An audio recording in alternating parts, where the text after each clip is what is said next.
Welcome back to Big Ideas, Big Moves. This is the podcast where it's a destination for high performers. We spend a lot of time with people from different genres, different niches, and we make sure that we kind of draw out the things that everybody kind of wants to hear about and wants to be able to apply to their lives. We have a guest today that I think will really be not only interesting, but I think inspiring for everybody to hear the details of her journey, and we're going to jump into that in a couple of minutes. We've got a couple of product things we want to make sure that we highlight because people have been supporting the podcast. And the first one is Jazz HR. So for those people that are building an organization, whether it's a small business, small startup, and also a medium-sized business that maybe is just trying to put some detail around how they find people and how they build their talent, this is a real kind of user-friendly recruitment platform that allows you to have as many users as you'd like to it and as many applicants as you like. So it allows you to scale as your business gets bigger and starts to really take off. And they also have different packages in how you pay for it, so that way, if you're a smaller business, they've got something that fits there, as well as you grow, it allows you to take advantage of that as well. So we have on our website at www.bigideasbigmoves.com, we will have a code there for you. Definitely jump into that, talk to them, and be able to see how it might apply to your organization. The other side of things is when you start to build that organization at the back end, Epitome HR has put together a package for putting together policies and processes and all of those things that people just don't have the time to build out, but you need it from a due diligence standpoint, and you also just want to be able to have those processes as you get a little bit bigger. So there's a package there that has everything from your a customizable employee handbook to recruiting tools to exit interviews at the other end of an employee life cycle. All those things are in there. It's over 20 different policies and tools and things that are packaged together there for the price. I know that's less than having a consultant come in for a day, which you still wouldn't get all of that stuff done. So take a look at that again on our website, and you'll be able to get a special price that's aligned to that too, if it is something that you want to move ahead with. And the other thing, just before we go in, is that we try to make sure that we recognize that the people that are listening or viewing our podcast, we have been really happy with how much interaction and engagement we've had from the guests that we've been able to bring on, and we spend a lot of time making sure they're the right kind of guests and that they are people that really add value to our audience. And so I'm going to read this so that I make sure I get exactly what. So this is from Frankie, and this person, you can find the information on iTunes. They went on iTunes and gave us a rating, but also left some feedback for us. So basically, Frankie said, I'd like to thank Jamie for putting together these great podcasts. I listened to Heather Monahan, so if you haven't listened to that episode, make sure you do. And it made me realize how easy it is to be unhappy with something or someone in life and feel like you're not able to change the situation. These podcasts are a reminder that we need to force ourselves to clear any bad situations out and open new opportunities. So glad that it's having that impact, and Heather is one of those ones that I know is doing a lot of great things right now, but if you haven't had the opportunity, just kind of scroll back in there and find her episode and definitely take advantage of it. So today's guest is I think embodies what we've been really trying to do over the last little while. The ideals of high performance, and high performance not just in one area of life, across kind of a spectrum and kind of living that full life. Jill Bunny has a unique story. She's a functional nutritionist. She's been an elite trainer, life coach, fitness competitor. She's CEO of her own fitness company. She's been featured in Strong Magazine, Inside Fitness, Muscle Insider, Men's Health, a whole bunch of different things there. And she's an author, was a top-ranked IFBB competitor, 2 Arnold and Olympian titles, from what I understand as well, and now has also kind of moved into, and that's some of the story that we're going to talk about today, is also an MS and cancer fighter. So a lot of things in her lifetime that I think she can really share some great stuff with us. So Jill, thanks for joining us, and really appreciate it. I know you were in warm weather we talked about before, but then you kind of jumped back, and you're actually not too far from us today, I guess. Thank you so much for having me. I appreciate it. No problem. So I mean, you've had a real varied career already. Can you work us back? Why don't we kind of head back a little bit and just when you really got into kind of fitness and started kind of looking at what you wanted to do from a physical health standpoint, where did that come from? Yeah, so I've always been into health and fitness. I started as a volleyball player in my young years, which then led me to study kinesiology at university. And that was the perfect segue for me to be a group exercise instructor. So I taught spin class, aerobics, you name it. That was my jam. Yeah. And I did that in England.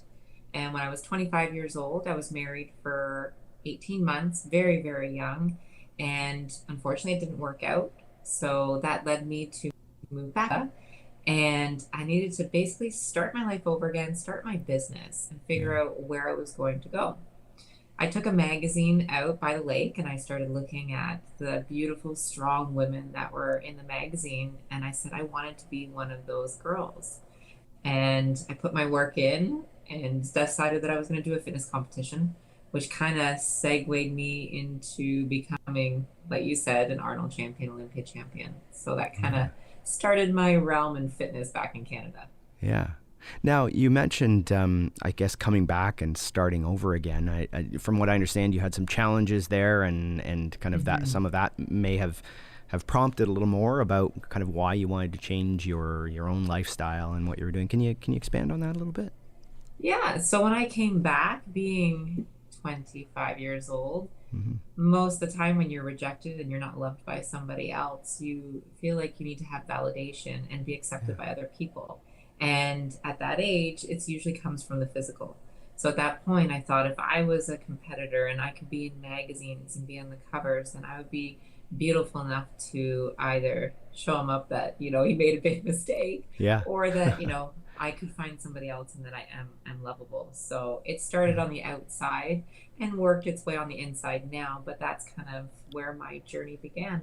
Yeah. And I think you had a relationship with your father as well that I think, he helped kind of push that along from what I understand as well, right? He did. It's hard when you watch your parents have eyes of disappointment. Yeah. And looking at his face, daughter just absolutely, not having a clue where she wanted to go, no respect for her body. Yeah. It woke me up, and I last thing I wanted was to see my father's eyes of disappointment. So that always kind of pushed me to keep going, and Yeah. definitely wouldn't be where I am today if it wasn't for him. Well, and I think that's what's interesting about what you do is that you've kind of combined that not just the physical but with more kind of the mental side of things as Mhm. well, and I know that's something you've kind of tackled as well. As is that where some of that is rooted from? I would say from a standpoint of being an athlete, definitely Mm-hmm. there's a mental component. Yeah. And my dad's a teacher, and he's always Mm. been very influential when it comes to mindset and focus. Yeah. And as an athlete, we always think physically, or as a competitor, it's physical, physical, physical. But in order to obtain our goals, whatever it is, there has to be that mental component in order for us to succeed and stick to whatever it is. Yeah. So now, as a trainer, I focus heavily on cognitive behavioral therapy because we really need to see the connection between our thoughts, our feelings, to in order to get the behavior that we're after. And since applying that to my business and my clients, I've seen astronomical results. And even myself going through cancer and MS, which I assume we'll talk about, Yeah. I couldn't physically push myself through that. It had to come from a mental standpoint and giving myself compassion. And Yeah. learning that has definitely opened up so many doors and many doors of happiness. Yeah, yeah. Well, let's kind of delve into that a little bit. When Mhm. I mean, you came back. You've kind of turned yourself into this kind of strong athlete. Tell us a little bit about that. And it sounded like you were really progressing in from a sport perspective that way. And then obviously some Mhm. some obstacles jumped out. So why don't you tell us about that? Yeah, I competed for, I would say, 5 years and had multiple covers, had a lot of national titles, IFBB titles, and honestly, it was an amazing time. Met some great people, but it also is very, I wouldn't say fake, but it's not a reality that you can live day in and day out Yeah. And the stress that's involved in order to keep at the top was something that, oh, it took a number for my confidence. Yeah. And when I was competing during the end of it, I started to notice that it was a lot more difficult for me to get the results that I was after. Yeah. And I just thought, this is normal. You got to push yourself so hard. This is what it takes to be at the top. And then when you start to talk to other competitors that are just at the same level as you, and they have energy to go out at night, they're Yeah. smiling, they're having a great time, I thought something doesn't seem right. And I started to notice mobility issues. My eyesight started to go and extreme fatigue. And it was actually more of my eyes had this weird film on them, and it just looked like I was in a fog. So I thought it was my contacts. I ended up going through two boxes Yep. before I went to the eye doctor and said, "Listen, like there's something wrong with these boxes. I can't keep opening up packages. There's something wrong." Yeah. And they did some testing. They said, "Okay, now go here." So you're going to multiple different specialists, and I got that diagnosis with MS, and made a lot of sense. Kept pushing for one last show, and I knew at the Arnold that I'll try to attain my title one more time, and that was it. That Yeah. I needed to get to grips with my health, and if I wanted a long life, this was definitely not the road that I could continue to go down. So So for I a lot of people, retired. that could be really devastating. How It did you handle that was. emotionally when you're probably at that highest level and that happens? I mean, that must have been a real kind of You know what? gut I punch. honestly wasn't even ready to accept it. So when I got the MS diagnosis, I literally thought, yeah, okay, I'm not ready to digest this, and I went and worked out. So I just wasn't ready to accept my feat. Did my last show and thought, okay, you know what? I'll retire. In my head, I didn't think I was going to. I was just going to take a little bit of a break Yeah. and just connect with my husband and just kind of really work on my business side rather than just being the athlete. I wanted to dive into different avenues. And 2 months after I retired, I then got the diagnosis with thyroid cancer. Wow. So that was probably the lowest point in my life. Hmm. But in a way, it distracted me from not being an athlete, which I've been since I was 6 years old. Yeah. So I'd say in 2016, that was the hardest part I've ever had to go through. And it wasn't just the diagnosis, it was like many women that might be listening to this podcast, Yeah. going thyroid removal and then having your hormones go absolutely AWOL. Yeah. It was very difficult to understand my thoughts and what was realistic, which again is why I went into CBT, because I really need to understand the way I was thinking if I was going to live with this brain the rest of my life. Yeah. Well, and that's, I mean, you were talking about going through that, like that 6 months or whatever it happens to be Mm-hmm. when things are just going crazy in your body that way as well. Yeah. And when you've spent so much time on your physical piece, it's probably that much more impactful, I would assume. Mm-hmm. It was at that point when I was going through my cancer treatment, I put on about 40 pounds, and I was eating very clean. I was resting and doing as much workout as I could. Yeah. So for the first time, I started to understand when I trained women, they said, I'm doing everything, I'm not getting the results. Yeah. For once, I understood that. So Yeah. that part, I really appreciate going through that whole thing. So that compassion part. And it led me down the road to really understanding our thoughts, because I physically could not beat this. It was a mental game because I needed time in order for my body to heal. Yeah. And do you feel now that you've gone through that process, and thank goodness that's a positive part of the process, I guess, that is that something that allows you to connect a lot better with your clients and be able to add more value? 100%. Yeah. A lot of trainers, when we're younger, we're focusing on the physical. We Mhm. say, okay, you eat and you're going to train this way, and go and do it. Yet, I couldn't understand for 10, 15 years why certain people just couldn't follow a diet. You think it's so simple. But Yeah. if it's so simple, everyone would do it. So I started to realize there's a missing component in the fitness world, and it was understanding the way that we think. And as trainers, we're never ever taught this, yet we're supposed to be able to have that magic answer. Yeah. And being able to sit back, not be judgmental, allow people to reflect and come up to their own conclusions has been a big game changer for my business and also my happiness and how I connect with my clients, where, sometimes it just starts to weigh down on you when you can't get the client to get the results. Yeah. But now I feel that I have that answer that can help a lot of women, and Yeah. it grows my confidence, and I wake up every day with purpose. Yeah. Yeah. Well, and so walk us through a little bit. How would you, yeah, I would assume most of the time if I ask that question to other trainers or to other people that are doing that, they talk very tangibly about, here's the end goal, and it happens to be that we're going to get to, where we're going to work at this many times a week, we're going to do that. Like, there are A, B, and C kind of goals to get there, and, Yeah. and the goals part is really important, but what are some of the things that you do differently, knowing that different kind of way that you tackle it as well? So obviously when someone comes to a trainer, they know they're going to get a food plan. They Yeah. know they're going to get a training Right. plan. That's just part of it. Yeah. So when I work with my clients, I say, okay, can you do the task out, which is the food plan and training plan? Well, yeah. I said, okay, I'm going to write this down. This is a priority. That's just something we're going to do, just like brushing your teeth. But what we're going to do is focus on what you're passionate about. What's your purpose? Or what are you struggling with in your day to day that you find overwhelming? And if we can focus on those things, the focus on food or what I'm not being able to have, or this is going to be a hard training session, all those unhelpful thoughts become less. And we start focusing on what really matters. And we're going to eat food regardless. And if we can start to teach it as a task, it's something that I just have to do, but I'm focusing on this bigger picture. That distraction technique works very well.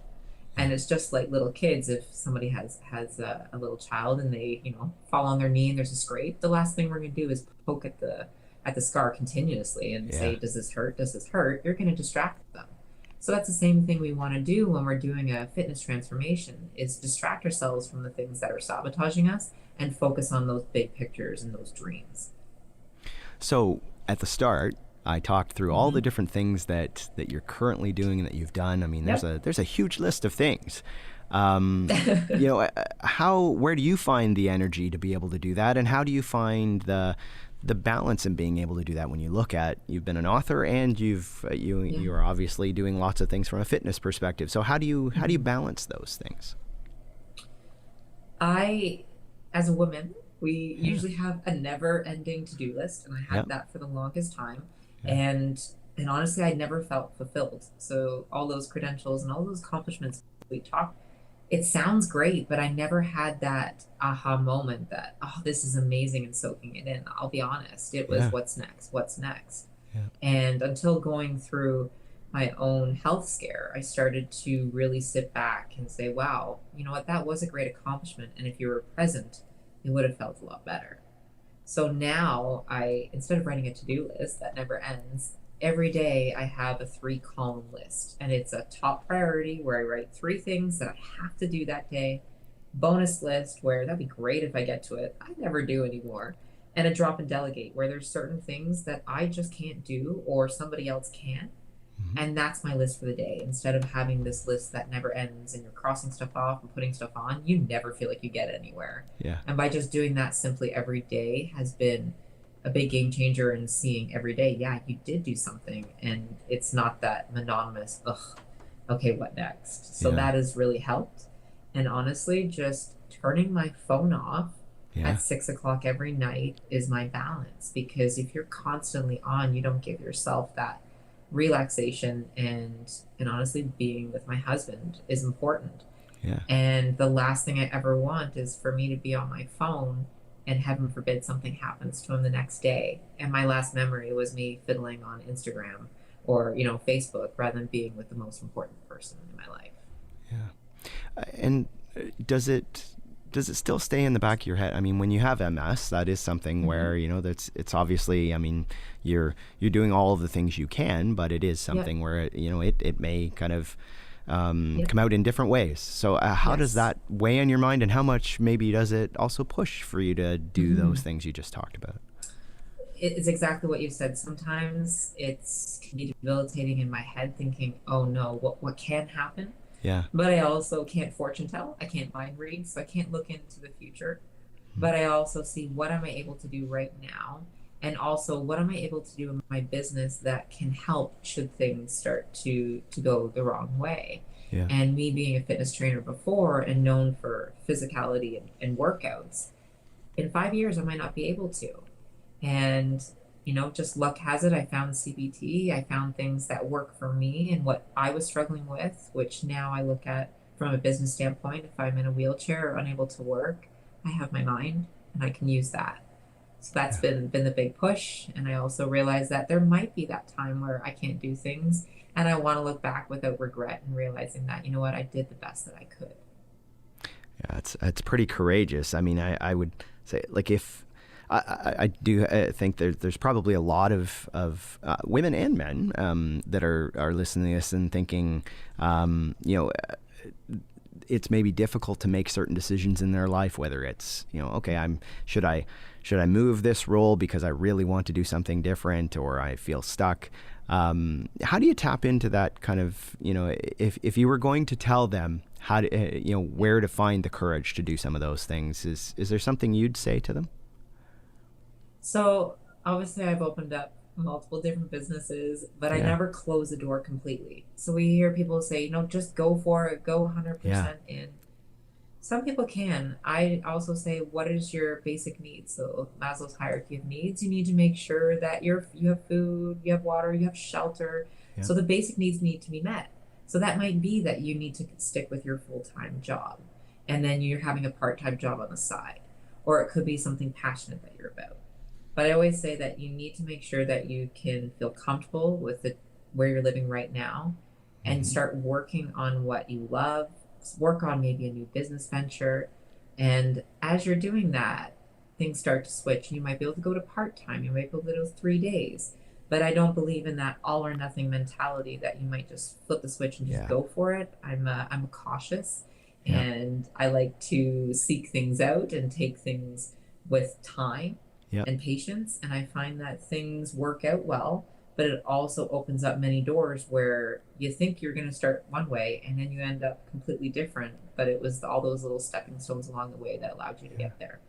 Yeah, I think that's, I mean, I would share that. That's the one piece that I think is missing in a lot of what people are saying nowadays about Yeah. just jump in, go, and it might be different at certain stages in your life and Mm-hmm. things like that. But that whole idea of being a little more diversified in either how you plan, but also other opportunities come up. I think you're right. If you want to Yeah. write a book. That's something you can do on the side, and you can figure out where Mm-hmm. that takes you as you go along. And I think there's a lot of messaging that's just very much the other way of just kind of leap in. And the reality is, for a lot of people, that's not as easy. And how do you start to think through what you want to do and be more intentional about it, I guess. Yes, exactly.